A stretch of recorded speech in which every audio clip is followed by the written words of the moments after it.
For months, search teams have been working to find the remains of 2 slain First Nations women at the Prairie Green Landfill. Yesterday, news broke that a discovery of potential human remains was made. The RCMP has now opened an investigation and is trying to identify the remains. Joining us now with more is Premier Wab Kinew. Good morning, Mr. Premier. Good morning. Thanks for joining us. Now, this is obviously a heartbreaking find, but it is also a validating find, isn't it?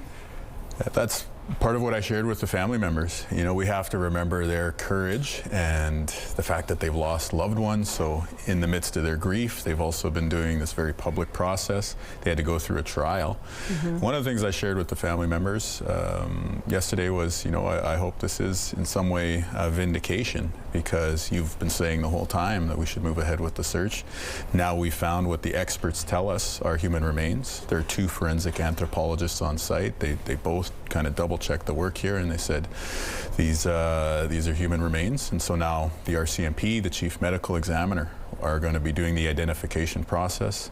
We don't know at this stage if it's the loved ones of one of these families, or maybe it's another family that we're not currently in conversation with. But whichever way this identification process goes, I do think that this is a really meaningful moment, because it's been such a big issue. And so these families, they deserve closure, just like any of us would want closure when we lose a loved one.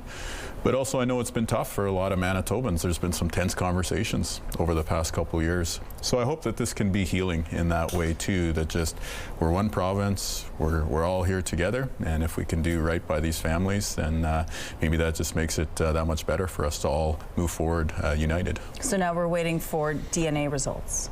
Yeah, it's going to be DNA identification. The RCMP, once the families were notified and they had the chance to go to the site, the RCMP sort of start their protocol, I guess we could call it, and they transport the remains that have been found to the office of the chief medical examiner. That's, you know, who does autopsies and things like that in our province. And so they'll be working together. It's really a collaboration between the medical examiner's office and the RCMP. They're going to use DNA. If we go back a few steps and think through the history that has brought us here, we have DNA to potentially match based on the investigation and, you know, the trial and stuff like that. So there should be a process, if this is one of the loved ones of these families, to provide identification. Or if this is going to take us in a different direction, then we need to be open to that possibility too, because this is very early days in terms of what this means. The search started December 2nd. It's obviously on hold right now.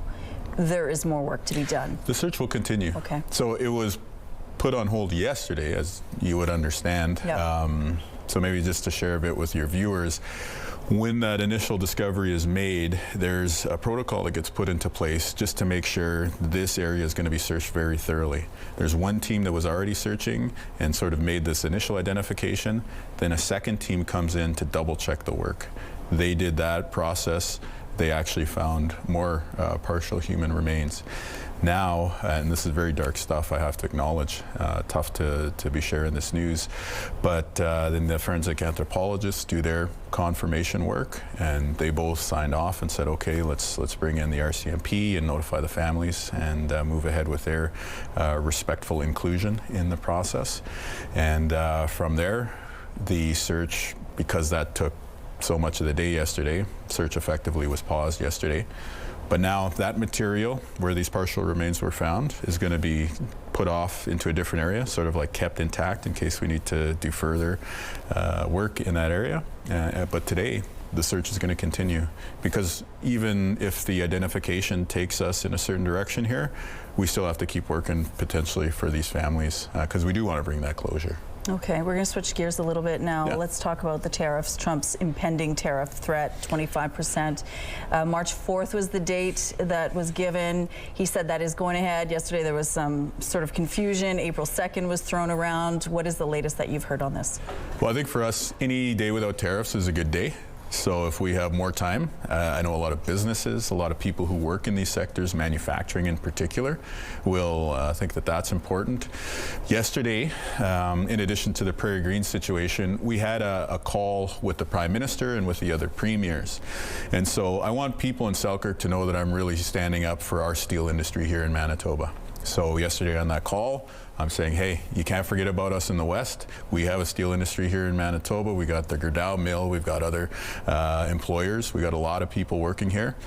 We were also talking to Governor Shapiro of Pennsylvania this week. That's a big state. It's a purple state. They got a lot of political influence, and he was a really good ally for Canada, I will say. And part of it is because they manufacture steel there, so they're connected to our steel industry. Tariffs is going to impact both of us if it gets put on steel and aluminum.